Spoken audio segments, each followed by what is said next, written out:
Hello everyone, welcome to all of you in my YouTube channel Mathematics Tutorial. So dear students, today we are going to discuss about numericals based on projectile motion. आज हम लोग बात करेंगे उन numericals की जो कि based होंगे अपने projectile motion में। जैसा कि हम लोगों ने प्रीवियस वीडियो में भी देखे थे कुछ ऐसे numericals जो कि बेस्ड थे अपने projectile motion में, लेकिन इस बारी हम लोग उन numericals को सॉल्व करेंगे जिनका स्टैंडर्ड पिछले वाले वीडियो के न्यूमेरिकल्स के स्टैंडर्ड से थोड़ा सा हाई होगा। ठीक है, तो चलिए स्टार्ट करते हैं फिर विदाउट वेस्टिंग टाइम।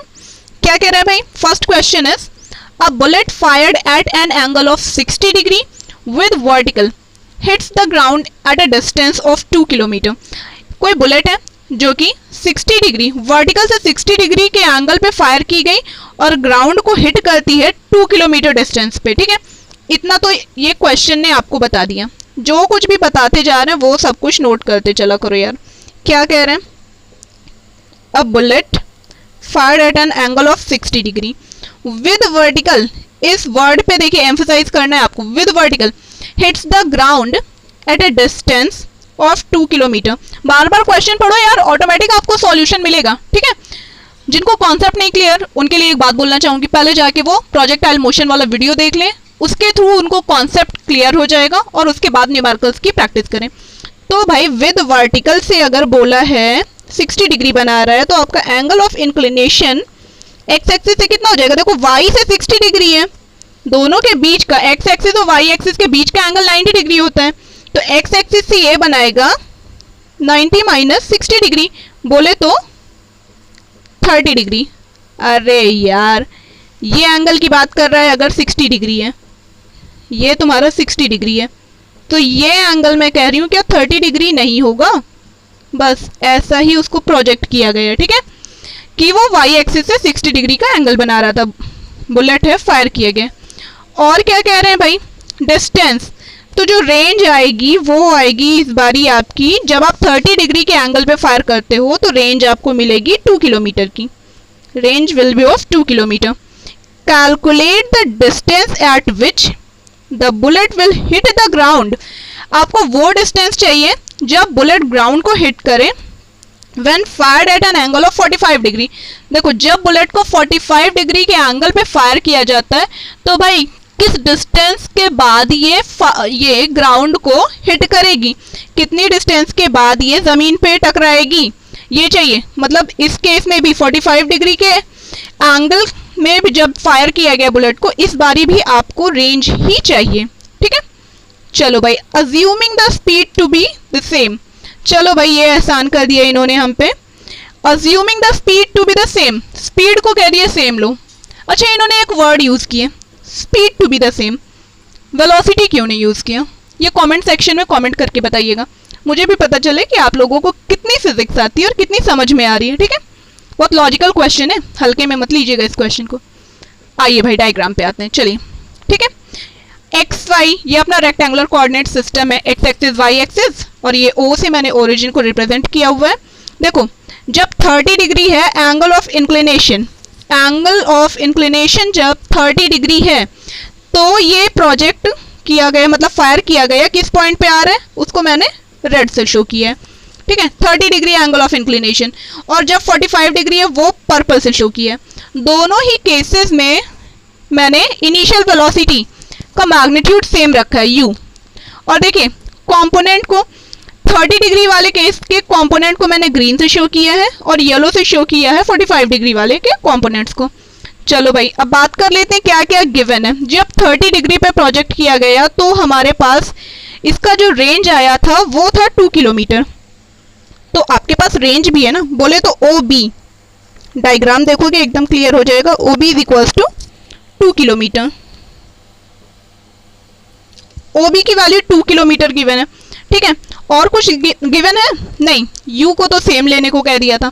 चलो भाई आते हैं नेक्स्ट स्लाइड में, यहाँ पे क्या कह रहा है देखो, for O to B, O से B तक के लिए ध्यान दीजिए, let U be the initial velocity and given that R is equals to OB is equals to 2 kilometre. Just अभी आपको बताया है कि OB की वैल्यू 2 किलोमीटर है, ये गिवन है, and angle of projection is 30 degree. वो कैसे आया था वो आपको इससे पहले वाली स्लाइड में बताया था। Since we know that range का फॉर्मूला यूज कीजिए, R is equals to U² sin 2 theta upon G। ये आपका रेंज का फॉर्मूला है।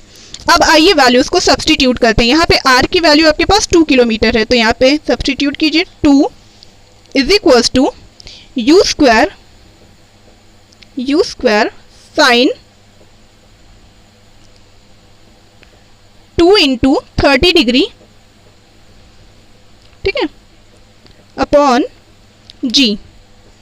तो 2 is equals to u square upon g, u square upon g into sign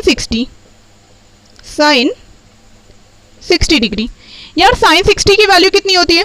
√3/2। Sine 60 is √3/2। तो यहाँ से हम लोग u स्क्वायर अपॉन g की वैल्यू फाइंड आउट कर सकते हैं। u स्क्वायर अपॉन g, देखो इस टर्म की वैल्यू फाइंड आउट कर सकते हैं ना, तो चलिए इस टर्म की वैल्यू फाइंड आउट करते हैं। अब हम लोग क्या आ जाएगा? u square upon g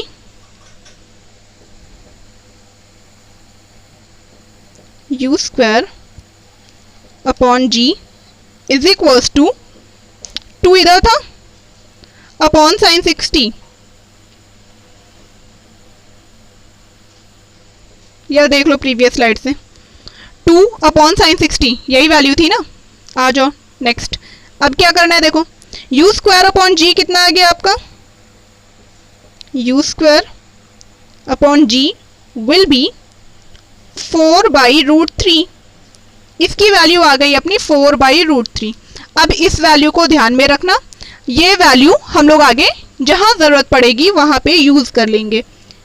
u square upon g की वैल्यू आ चुकी है 4/√3। चलो भाई अब क्या कह रहे हैं?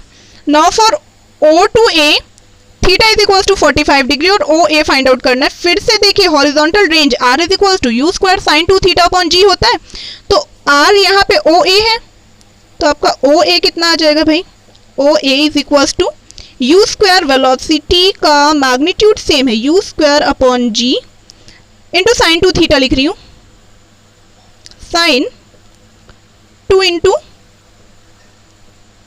45 डिग्री, ऐसा लिख सकते हैं ना।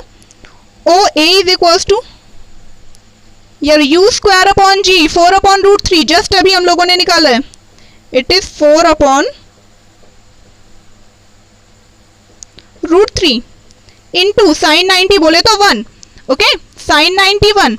तो 4/√3 को और सिंप्लीफाई करेंगे, देखते हैं क्या आता है।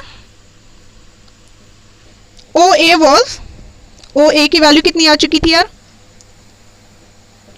ओ ए वॉज 4/√3 ना, तो 4 इंटू √3/3 लिख सकती हूँ, रैशनलाइज कर दिया डायरेक्ट, ठीक है, कर लो आप भी रैशनलाइज। अब √3 की वैल्यू होती है 1.732। 1.732 में जब हम लोग 4 को मल्टीप्लाई करेंगे तो देखो क्या आता है, 1.732 है ना, मैं डायरेक्ट मल्टीप्लाई कर रही हूँ, 2 4 8 2 9, इट विल बी 706 अपॉन 3, ठीक है, ये आएगा।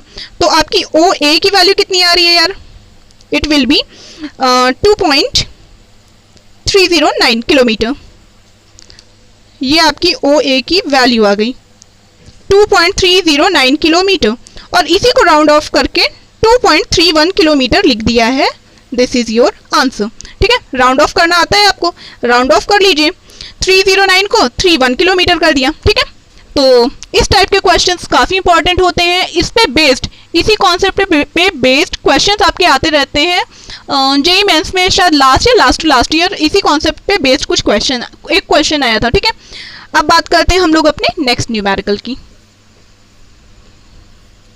आ जाइए भाई सेकंड न्यूमेरिकल पे। ये क्या कह रहा?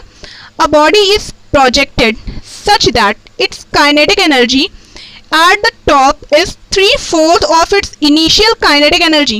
What is the angle of projection of the projectile with the horizontal?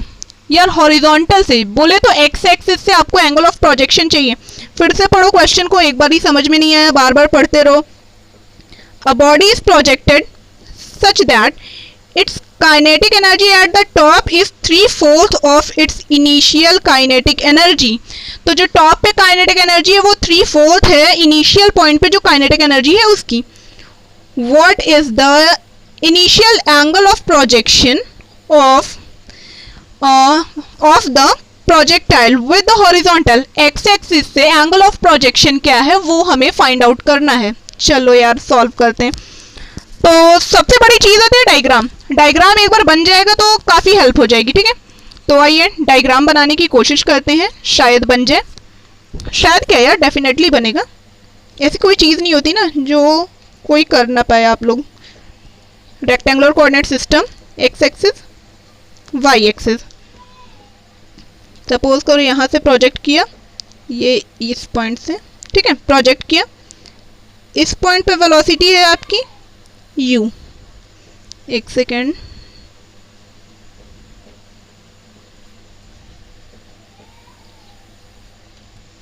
चलो इसको वापस से ड्रॉ करना पड़ेगा। ये था, ठीक है। ये आपकी वेलोसिटी u है। मैक्सिमम हाइट, देखो टॉप क्या होता है, ये टॉप है आपका, ये पॉइंट। टॉप पे वेलोसिटी, वर्टिकल कंपोनेंट इसका 0 हो जाएगा। वाई एक्सिस के अलोंग वेलोसिटी 0 है। क्यों 0 है, जाके आप प्रोजेक्टाइल मोशन वाला वीडियो देखेंगे तो आपको क्लियर हो जाएगा। इस पॉइंट पे वेलोसिटी को v कंसीडर कर लीजिए। सपोज करिए यार कि ये थीटा एंगल बना रहा है एक्स एक्सिस के साथ और ये आपका ओरिजिन है, ठीक है। थीटा एंगल बना रहा है तो अब अपने को क्या चाहिए यार कि ये थीटा कितना होगा और क्या क्या गिवन है, बोल क्या रहे हैं। इस बार काइनेटिक एनर्जी का नाम लेके आपको फंसाने की कोशिश कर रहे हैं। तो यार हमें डरना नहीं है, कहने दो, जो भी कहना है कहने दो। क्या कह रहे हैं ये, देखो क्या है, it's kinetic energy at the top is 3/4 of its initial kinetic energy. Top पर जो काइनेटिक एनर्जी है वो 3/4 है इनिशियल पॉइंट पे काइनेटिक एनर्जी के। टॉप पॉइंट पे वेलोसिटी v, इनिशियल पॉइंट पे वेलोसिटी u। तो भाई इसी लाइन के साथ आगे बढ़ जाओ। टॉप पॉइंट पे काइनेटिक एनर्जी कितनी है, kinetic energy at top is half mv²। ये क्या है, 3/4 है किसकी, इनिशियल पॉइंट पे काइनेटिक एनर्जी की, हाफ mu² के, ठीक है। देखो हाफ m तो कैंसिल हो लिए, ठीक है। v² is equal to 3/4 times u²। क्या क्या गया, v² is equal to 3/4 times u²। यहां से बात बनती हुई नहीं दिख रही है अपने को। इसको तो एक इक्वेशन बना के ऐसे छोड़ दो, बॉक्स करके छोड़ दो। इसको हम लोग यूज करेंगे। आ जाओ पहले डायग्राम पे। यार एंगल कैसे निकलेगा सॉरी, एक्स एक्सिस के अलोंग अगर u का कंपोनेंट मैं लिखना चाहूं, u का कंपोनेंट अलोंग एक्स एक्सिस, ये कंपोनेंट कोई बताएगा कितना होगा। ऑब्वियस सी बात है, क्या हो जाएगा कंपोनेंट, u cos थीटा। और v का कंपोनेंट क्या है, एक्स एक्सिस के अलोंग पूरा v है भाई। तो u cos थीटा इक्वल होगा v के सॉरी। रीजन क्या होगा, देखो एक्स एक्सिस के अलोंग मैंने बताया था कोई एक्सेलरेशन वर्क नहीं कर रहा है तो हर पॉइंट पे वेलोसिटी सेम रहेगी। तो O पॉइंट पे और इस पॉइंट को अगर P बोल देते हैं, say it is point P, तो O पॉइंट पे और P पॉइंट पे दोनों ही पॉइंट पे वेलोसिटी सेम रहेगी। u cos theta is equal to v ना, इसी चीज को प्रोसीड कर दो। u cos थीटा आपका किसके इक्वल आ गया, v के। Since u cos theta was v, तो v की वैल्यू हम लोग रख सकते हैं ना, u cos थीटा। तो वैल्यू रख दीजिए, क्या आ जाएगा आपके पास, सब्स्टिट्यूट करिए वैल्यू। v की वैल्यू थी u cos theta, u² cos² theta is equal to 3/4 times u²। u² से u² कैंसिल, cos थीटा कितना आ गया, cos of theta is equal to √3/2, √3/2। ये किसकी वैल्यू है, this is cos 30 degree, cos 30 degree लिखा है ना यार, ये cos 30 डिग्री आपका लिखा है। तो थीटा कितना आ गया, देखो theta will be of 30 degree. Angle of projection आपसे पूछा था इनिशियल पॉइंट पे, हमने फाइंड आउट कर दिया, कितना आ गया 30 degree. Simple, no rocket science यार, बहुत ही इजी क्वेश्चन था। क्वेश्चन इजी था लेकिन क्या मैटर कर रहा है यार, हर बारी हर क्वेश्चन में अप्रोच, किस अप्रोच के थ्रू आप आगे बढ़ रहे हो, ये मैटर कर रहा है। अब आते हैं हम लोग अपने नेक्स्ट क्वेश्चन पे। देखो नेक्स्ट क्वेश्चन क्या कर रहा है, काफी ही बहुत ही ज्यादा इंपॉर्टेंट क्वेश्चन है। As shown in figure, a body is projected with velocity u1 from point A, from the point A point से हमने एक बॉडी को प्रोजेक्ट किया जो कि जिसकी वेलोसिटी u1 थी। तो सपोज कर लो यार एंगल ऑफ प्रोजेक्शन थीटा है, एक्स एक्सिस पे कंपोनेंट मिलेगा इसका, वाई एक्सिस पे कंपोनेंट मिलेगा। चलो भाई आगे क्या कह रहे हैं, at the same time another body is projected vertically upwards with velocity u2, उसी टाइम पे बी पॉइंट से फ्रॉम द पॉइंट बी, ठीक है, बी पॉइंट से एक दूसरी बॉडी को प्रोजेक्ट किया गया विद वेलोसिटी u2, यहाँ आपको डायग्राम में दिख रहा है। What should be the value of u1 by u2 for both the bodies to collide. भाई क्या होगी वेलोसिटी, मतलब रेशियो दोनों की वेलोसिटी का जब कि दोनों ही बॉडीज कोलाइड करें। ऑब्वियसली बात है, आपको समझ में आ ही गया होगा कि कोलाइड तो हवा में ही करेंगी। एक को देखो थीटा एंगल पे प्रोजेक्ट किया गया, दूसरे को ऐसे अपवर्ड डायरेक्शन में, ठीक है, प्रोजेक्ट किया गया। तो इस बारी आपको क्या जानना है कि क्या होगा एंगल ऑफ, नहीं u1 अपॉन u2, ये फाइंड आउट करना है, दोनों की वेलोसिटीज का रेशियो। तो अच्छा एक बहुत ही बेसिक सा लॉजिक है। सपोज कर लो t टाइम में जिसको a पॉइंट से प्रोजेक्ट किया गया है, t टाइम में y1 डिस्प्लेसमेंट ट्रेवल कर रहा है y एक्सिस के अलोंग, ठीक है, y एक्सिस के अलोंग इसका डिस्प्लेसमेंट y1 है इन टाइम t, और b पॉइंट से जिसको प्रोजेक्ट किया गया उसका डिस्प्लेसमेंट है y2 कंसीडर कर लो यार, कोई दिक्कत नहीं है, कर लिया कंसीडर। अब चलो एक चीज बताओ, एक ऑब्जेक्ट इधर से फेंक रहे हो, एक ऑब्जेक्ट इधर से फेंक रहे हो, ये तुम्हारा y एक्सिस है, तो y एक्सिस पे दोनों का ही डिस्प्लेसमेंट तो इक्वल आया ना जब कोलाइड कर रहे हैं। देखो इस पॉइंट पे बेटा कोलाइड कर रहे हैं, तो ऑब्वियस सी बात है यहाँ पे दोनों के डिस्प्लेसमेंट सेम होंगे, y1 should be equal to y2। एक ही कंडीशन बची, t टाइम दे दिया ना, t टाइम में दोनों का डिस्प्लेसमेंट निकाल लीजिए और दोनों का डिस्प्लेसमेंट इक्वल आएगा। सपोज कर लो t टाइम में कोलाइड कर रहे हैं ना, जब कोलाइड कर रहा है हवा में ही कोलाइड करेगा, तो एयर में कोलाइड कर रहा है मींस डिस्प्लेसमेंट को इक्वल कर दो, इसी कॉन्सेप्ट को यूज करो, y1 is equal to y2। तो a के लिए लिखते हैं y1 y2 क्या आ जाएगा, जिसको a पॉइंट से प्रोजेक्ट किया गया उसके लिए लिख रही हूं, y1 इज इक्वल टू, या इसके लिए डिस्प्लेसमेंट y1 है आपका, ये कंसीडर कर लो, और जिसको b से प्रोजेक्ट किया गया उसके लिए डिस्प्लेसमेंट y2 है। y1 is equal to y2 है, ये देखा ही है, y1 is equal to y2 है, क्यों है ये मैंने बता दिया है। y1 की वैल्यू क्या आएगी ये देख लो यार, y1 कौन सी इक्वेशन लगेगी, y एक्सिस पे वर्टिकली अपवर्ड डायरेक्शन में मोशन हो रहा है, तो h is equal to ut minus half gt square, basic equation लगेगी, और y एक्सिस के अलोंग इसका जो कंपोनेंट होगा वेलोसिटी का, ये it will be u1 sine theta, क्योंकि थीटा लिया था ना angle of inclination, angle of projection sorry. तो y1 की वैल्यू क्या आ जाएगी यार, u1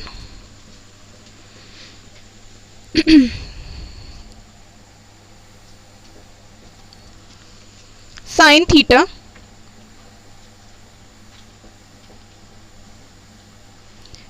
ut minus half gt square, minus half gt square is equal to, देखो b पॉइंट से जिसको वर्टिकली अपवर्ड डायरेक्शन में थ्रो किया जा रहा है उसके लिए क्या कह रहे हैं, जब आप b पॉइंट से वर्टिकली अपवर्ड डायरेक्शन में थ्रो कर रहे हो तो उसके लिए just a minute, yes upward direction में थ्रो कर रहे हो, तो इस बार ही आपके पास क्या आ जाएगा, आपने थ्रो कर दिया तो इस बारी आपके पास वेलोसिटी का कोई कंपोनेंट है नहीं भाई, तो u2, ठीक है, इनिशियल वेलोसिटी u2 थी, u2t minus half gt square, ये अप्लाई कर दीजिए, इट विल बी u2t, अरे सेम इक्वेशन यार, ut minus half gt square ही अप्लाई करना है, क्या आ जाएगा आपका u2t minus half gt square, ये आ गया, हाफ gt स्क्वायर कैंसिल हो गया, ओके। अब देखो u1 t टी भी आपका कैंसिल हो रहा है, आपको दिख रहा होगा। u1 अपॉन u2 का रेशियो कितना आ रहा है, u1 upon u2 1 upon sine theta. ठीक है, नेक्स्ट स्लाइड में इसको लिखते हैं। u1 अपॉन u2 कितना आ गया,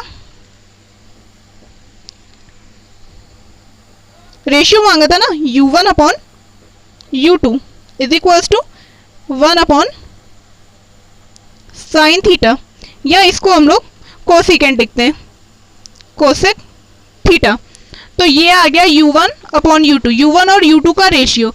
अगर इसी जगह आपके पास थीटा की कोई पर्टिकुलर वैल्यू दे देते तो हम पर्टिकुलर वैल्यू u1 और u2 की निकाल देते। बस ये था अपना सॉल्यूशन। ठीक है, सिंपल, बहुत ही इजी क्वेश्चन था। अब इसी के साथ आगे बढ़ते हैं हम लोग अपने नेक्स्ट क्वेश्चन की तरफ। नेक्स्ट क्वेश्चन क्या कह रहा है भाई, आ जाओ नेक्स्ट क्वेश्चन पे। From the top of a tower 156.8 meter high. अच्छा, आपके पास एक टावर है जिसकी हाइट है 156.8 मीटर।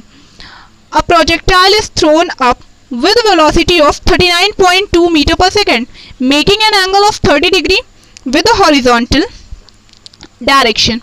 Horizontal direction से देखिए, आपका एक टावर है जिसकी हाइट आपके पास गिवन है। टावर की हाइट कितनी है, this. A projectile is thrown up with velocity of this, making an angle of 30 degree. वहां से किसी बॉडी को प्रोजेक्ट किया गया जो कि 30 डिग्री का एंगल बना रही थी और उसकी वेलोसिटी 39.2 मीटर पर सेकंड थी। With a horizontal direction, X axis से था ये एंगल 30 डिग्री। ठीक है, find the distance from the foot of the tower where it strikes the ground and the time taken by it to do so. चलो यार, हमें क्या चाहिए, देखो डायग्राम देख लो कैसे बनेगा। ये आपका एक टावर है, ठीक है, इस पॉइंट से प्रोजेक्ट किया गया है ऑब्जेक्ट को। ये ऑब्जेक्ट, इनिशियल वेलोसिटी इसकी कितनी है वो देख लो यार। इसकी इनिशियल वेलोसिटी है u is equal to 39.2 metre per second. ये आपको इनिशियल वेलोसिटी मिल जाएगी और साथ ही साथ क्या गिवन है, angle of inclination theta is equal to 30 degree. यहाँ पे आपके पास थीटा की वैल्यू 30 डिग्री है। आपको क्या चाहिए, ये रेंज टावर से कितनी दूरी जमीन पे आके ये गिरेगी, और क्या चाहिए, कितने टाइम में गिरेगी। एक तो रेंज चाहिए और एक एंड टाइम, रेंज और टाइम दो चीजें चाहिए। चलो भाई, वेलोसिटी, इनिशियल वेलोसिटी गिवन है, टावर की हाइट कितनी कह रहे हैं, 156.8 meter. It is 156.8 meter. 156.8 meter इसकी टावर की हाइट है। अब चलो यार देखते हैं क्या कैसे सॉल्व हो सकता है। देखो, इस डायरेक्शन में अगर थ्रो करते हैं, अपवर्ड डायरेक्शन में थ्रो किया गया ना, ये देख लो, thrown up with velocity this, तो ये आपको पता होना चाहिए वेलोसिटी u किस डायरेक्शन में, अपवर्ड डायरेक्शन में थ्रो कर रहे हैं। तो इसको अपवर्ड डायरेक्शन में थ्रो कर रहे हैं, आ नीचे रहा है, दैट मीन्स कि डिस्प्लेसमेंट आपका नेगेटिव हो रहा है। तो डिस्प्लेसमेंट के लिए नेगेटिव साइन कंसीडर कर लीजिए। फॉर्मूला क्या रहेगा, basically h is equal to ut minus half gt square. h क्या है यार, टावर की हाइट है, टावर की हाइट से ही थ्रो कर रहे हो ना। h is equal to ut minus half gt square, ये आपका फॉर्मूला होता है। h की वैल्यू माइनस 156.8 सब्सटीट्यूट कर दो, minus 156.8 metre is equals to u, initial velocity was given that 39.2 metre per second. It will be 39.2 into sine theta ut, angle of inclination देख लो यार, 30 डिग्री बोला है ना, तो हमें साइन 30 की वैल्यू रखनी। Sine 30 is 1/2 into t minus half gt square, minus half gt square आ गया। g की वैल्यू आपकी कितनी आती है, 9.8, 2 से डिवाइड कर दोगे यार 4.9 समथिंग आ जाएगा। तो और सॉल्व कर लेते हैं इसको, क्या आ जाएगा, इसको पूरा सॉल्व करके लिखते हैं। माइनस 156 देन द इक्वेशन आ गया यार 0.8 इज इक्वल्स टू 39.2 को अगर हम लोग 2 से डिवाइड देंगे तो 19.6, yes 19.6 times T minus 4.9 into T square, 4.9 times T square. Quadratic equation बन गई यार ये तो टी में अपनी। तो इसको क्या कर सकते हैं, 4.9 से पूरी इक्वेशन को डिवाइड कर दो। थोड़ा सा और अरेंज करते हैं पहले, रुक जाओ अभी थोड़ा सा टिपिकल हो रहा है। तो ये हो जाएगा 4.9 टी स्क्वायर माइनस, इस टर्म को इस साइड लाएंगे, माइनस 19.6 टी, ये भी अगेन माइनस में 156.8 इज इक्वल्स टू 0, यहाँ पे पॉइंट है आपका, ठीक है। 156.8 इज इक्वल्स टू 0 ये आ गया। अब देखो यार इसको सॉल्व कैसे करना है, तो ऑब्वियस सी बात है कुछ कॉमन शॉमन लेना पड़ेगा। आई गेस ये 4.9 से जा रहा है, यस 4.9 से जा रहा है। ये 1 आपका जो 19.6 होता है 4 टाइम्स होगा 4.9 का, और ये हो जाएगा 32 टाइम्स। ओके, क्वाड्रेटिक आपको सिंप्लीफाई करना आता है, मैं लिख रही हूँ। 4.9 से डिवाइड कर दो, T square minus 4t minus 32 is equals to 0। T square में क्वाड्रेटिक आ गई। अब रूट्स चाहिए अपने को, रूट्स कैसे मिलेंगे देखो क्या है 32। ऐसे आपको दो नंबर चाहिए जिनका कि प्रोडक्ट 32 आ जाए और सम 4 आ जाए। तो 8 4 आर 32, 8 माइनस 4 विल बी 4। तो इसके रूट क्या आ जाएंगे, t is equals to it will be 8 and minus 4, ये आ जाएगा। -4 देखो गौर करने वाली बात ये है कि -4 आपका टाइम हो नहीं सकता, टाइम कभी नेगेटिव नहीं हो सकता, इसलिए सिर्फ और सिर्फ टाइम की वैल्यू कितनी आएगी 8। t should be equals to 8 second. t की वैल्यू कितनी आएगी यार 8 सेकेंड। और क्या कहा है क्वेश्चन में फाइंड आउट करने को, वो भी देख लीजिए साथ ही साथ। और इन्होंने हमसे कहा है यस हमने टाइम निकाल लिया। अच्छा डिस्टेंस भी चाहिए इनको, बोले तो रेंज चाहिए, ये वाला डिस्टेंस चाहिए यार, देखो ये वाला डिस्टेंस भी तो चाहिए, इसी को तो रेंज बोलते हैं। रेंज क्या होता है, यहाँ पे कोई एक्सेलरेशन लग रहा है नहीं, वेलोसिटी इसके अलोंग पता ही है तुमको, देखो u पता है, ये angle of inclination sorry angle of projection पता है, टाइम पता है, तो क्या हो जाएगा range is equals to r is equals to time into velocity. Apply कर दो यार, बस सिंपल सी चीज़ है, टाइम इंटू वेलोसिटी अप्लाई कर दोगे आ जाएगा। टाइम कितना है 8 second, r is equals to time into velocity. Time into velocity, range की वैल्यू कितनी आ जाएगी 8 इंटू वेलोसिटी वॉज आपका था 39.8 नहीं 2 39.2 ये आएगा, देखो सब मीटर पर सेकेंड में था, मीटर में आएगा, मीटर सिंप्लीफाई करोगे 1 सेकेंड 39.2 नहीं आएगा यार, ये गलती कर दी मैंने, क्यों नहीं आएगा देखने वाली बात है। वेलोसिटी एक्स एक्सिस के अलॉन्ग चाहिए ना, तो cos थीटा भी है, u cos थीटा वेलोसिटी, ठीक है, सिर्फ u रखने से काम नहीं चलेगा। 39.2 इंटू cos 30 डिग्री, तो cos 30 से मल्टीप्लाई कीजिए cos 30 डिग्री। अब देखो यार इतना कैलकुलेशन मैंने किया है, इसको आप सॉल्व कर लेना, मैं आंसर यहाँ पे लिख दे रही हूँ। r इज इक्वल्स टू इसकी वैल्यू आपकी आ जाएगी 271.6 मीटर।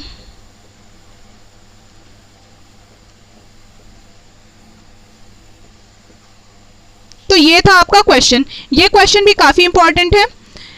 हर बारी मैं आपको डिफरेंट अप्रोच बता रही हूँ क्वेश्चन के, कि आपके कौन कौन से डिफरेंट अप्रोच हो सकते हैं या किस टाइप के और डिफरेंट क्वेश्चंस आ सकते हैं, ठीक है। तो इन सारे क्वेश्चंस को देखते रहिएगा, सॉल्व करते रहिएगा, इन्हीं सारे कॉन्सेप्ट पे बेस्ड और क्वेश्चंस को सॉल्व करते रहिएगा, जिससे आपकी प्रैक्टिस होती रहे। आगे बढ़ते हैं अपने नेक्स्ट क्वेश्चन की तरफ। यार नेक्स्ट क्वेश्चन क्या कह रहा है वो देख लो। A projectile is projected in upward direction. A projectile is projected in upward direction, making an angle of 60 degree with horizontal direction, with a velocity of 14 meter per second. कोई projectile है, देखिए आपने किसी ऑब्जेक्ट को project किया जो कि horizontal से 60 डिग्री का एंगल बना रहा था और उसकी वेलोसिटी 147 मीटर पर सेकेंड, मैंने शायद 14 बोल दिया था, my mistake. After that after what time will it inclination with horizontal be 45 degree, कितने समय के बाद यार इसका इंक्लिनेशन जो है एक्स एक्सिस के साथ 45 डिग्री हो जाएगा? ये है अपना क्वेश्चन, काफ़ी इंपॉर्टेंट क्वेश्चन है। इस क्वेश्चन पे भी, इस पैटर्न पे भी बेस्ड क्वेश्चन जेई को बहुत पसंद है, ठीक है। तो यार फिर से क्वेश्चन को समझना पड़ेगा, मुझे खुद समझना पड़ेगा। देखो, अ projectile is projected in upward direction making an angle of 60 degree. जो जो बोल रहा है ड्रॉ करते चलो, तभी क्वेश्चन समझ में आएगा। रेक्टेंगुलर कोऑर्डिनेट सिस्टम, ये बोला नहीं है लेकिन ये बनाना ज़रूरी है, कहाँ से समझोगे नहीं तो, ठीक है। 60 डिग्री के एंगल से, एक्स एक्सिस से एंगल था, इस बार ये एंगल आपका एक्स एक्सिस से वेलोसिटी का, यू वेलोसिटी कंसीडर कर लो। कितना एंगल है? Angle of inclination is 60 degree, ठीक है। अब क्या कह रहे हैं? अच्छा, u की वैल्यू आपके पास गिवन है, u कितना है वो आपको पता है, 147 meter per second. After what time will its inclination with horizontal be 45 degree, कितने टाइम के बाद यार इसका इंक्लिनेशन जो है 45 डिग्री हो जाएगा? सपोज करो इस पॉइंट पे आके बी पॉइंट बोल दो, इसका जो इंक्लिनेशन है v वेलोसिटी कंसीडर कर लो, इसका जो इंक्लिनेशन है वो कितना हो जाएगा? 45 डिग्री एक्स एक्सिस से। एक्स एक्सिस से इंक्लिनेशन कितना हो जा रहा है? 45 डिग्री। कितने टाइम में? t टाइम में। अच्छा, तो यार ये कैसे फाइंड आउट करेंगे? बहुत बेसिक सी चीज़ है, आपको क्या क्या कह दिया है ये देख लो। एक चीज़ ज़रा करेक्ट कर लो, नहीं तो इसको आधे से ज़्यादा लोग 450 मत समझना, ठीक है। टी टाइम में सपोज कर लो कि ए ओ पॉइंट से जब हम लोग थ्रो कर रहे हैं ये बी पॉइंट पे पहुंचेगा और बी पॉइंट पे ही जा करके इसका एंगल ऑफ इंक्लिनेशन 45 डिग्री होगा। तो एक चीज़ यार पता क्या है, u और v में रिलेशन। सबसे पहले given that u is equals to what, diagram आपके पास है, देख लो, काफ़ी क्लियर डायग्राम है। ये आपका o है, a o और b पॉइंट, ठीक है, t टाइम में पहुंच रहे हैं। इसी t की वैल्यू हम लोग फाइंड आउट कर लेंगे। कह क्या रहे हैं यार, u की वैल्यू 147 मीटर पर सेकंड दे दिया, ये थीटा आपको 60 डिग्री दे दिया, यहाँ पे 45 डिग्री आपने कंसीडर कर लिया है। तो आप फाइंड आउट कैसे करोगे? एक्स एक्सिस के अलोंग जो भी वेलोसिटीज रहेंगे सबका कंपोनेंट सेम होगा। ये v है, एक्स एक्सिस के अलोंग इसका कंपोनेंट क्या हो जाएगा? v cos 45 डिग्री, और इसका कंपोनेंट u, ये 147 cos 147 cos 60 डिग्री, ये आ जाएगा कंपोनेंट। एक्स एक्सिस के अलोंग जब एक्सेलरेशन ही नहीं है तो सारी वेलोसिटी तो सेम हो गई ना, velocity at point O and velocity at point B will be same.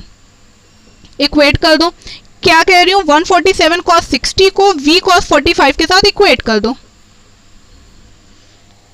हमने कहा है 147 cos 60 को इक्वेट करिए v cos 45 डिग्री के साथ। तो देखो 147 इंटू cos 60 बोले तो कितना यार, 1/2 और cos 45 बोले तो 1/√2, इधर आएगा मल्टीप्लाई हो जाएगा, तो √2 is equals to v। v की वैल्यू ये आ गई, और सिंप्लीफाई करके लिख लेंगे तो v इज इक्वल्स टू, यार सिंप्लीफाई करने की जरूरत है ना, मत करो, डायरेक्ट लिखो 147√2 अपॉन 2 मीटर पर सेकेंड। ये आ गई वेलोसिटी एट पॉइंट B। अब हमें चाहिए कितने टाइम के बाद ये सॉरी B पॉइंट पे पहुंचेगा। सपोज कर लो यार t टाइम के बाद पहुंच रहे, t टाइम के बाद पहुंच रहे हैं ना, तो t टाइम के बाद पहुंचने में क्या हम लोग कर सकते हैं, t टाइम में कितना डिस्प्लेसमेंट ट्रैवल कर रहा है अलोंग y एक्सिस वो फाइंड आउट कर लेते हैं, ठीक है। जब आपने कंसीडर ही कर रखा है कि टी टाइम में पहुंच रहे हैं, तो अब आपको सिर्फ यही अप्लाई करना है, तो करिए अप्लाई।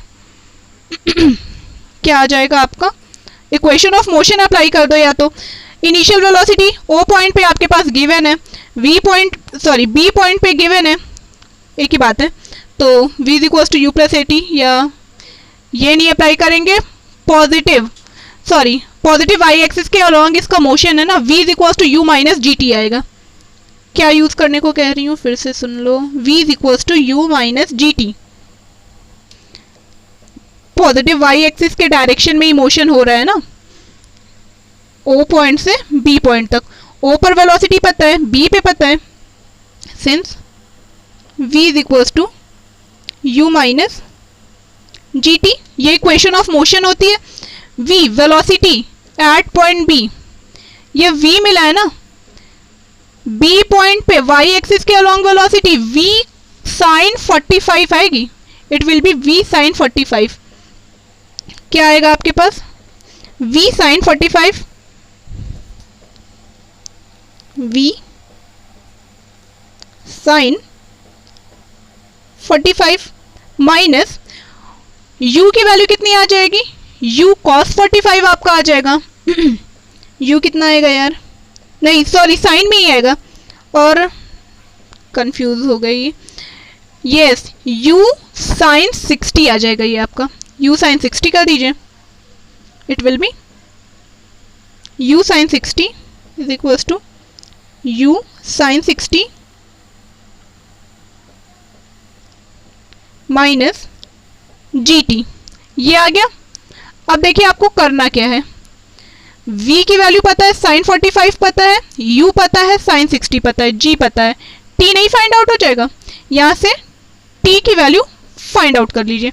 t की वैल्यू क्या आती है मैं वो बता देती हूँ आपको, सॉल्व कर लीजिएगा। t is equal to 5.49 second, ये आ जाएगी आपकी t की वैल्यू। कैलकुलेशन यार आपका काम है, मेरा काम है सिर्फ और सिर्फ आपको अप्रोच सिखाना। अप्रोच सिखाने के बाद कैलकुलेशन भी सिखाना, ये मेरा टास्क नहीं है। हमारा मेन मोटिव होता है ना कि आप डिफरेंट टाइप के क्वेश्चन सॉल्व करो और उसके थ्रू काफ़ी जितनी भी वैरायटी है वो सबको मतलब कॉन्सेप्ट थोड़े से और अच्छे से आपके क्लियर होते ना, इसलिए ही डिफरेंट टाइप के न्यूमेरिकल्स बता रही हूँ, नहीं तो इसकी कोई ज़रूरत नहीं थी। तब तक के लिए कीप वॉचिंग, थैंक यू।